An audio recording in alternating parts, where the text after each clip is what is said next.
currently doing some limited ball practice at home. I'm also trying to stay fit by doing training routine given to me by my trainer. I want to remain mentally fit during this lockdown.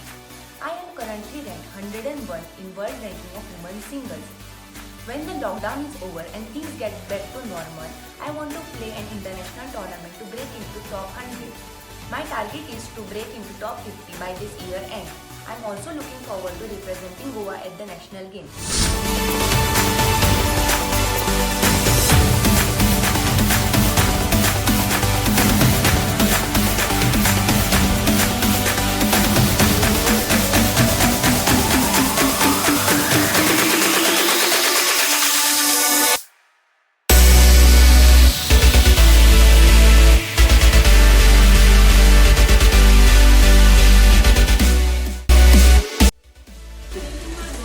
I usually like to do 15 minutes of workout.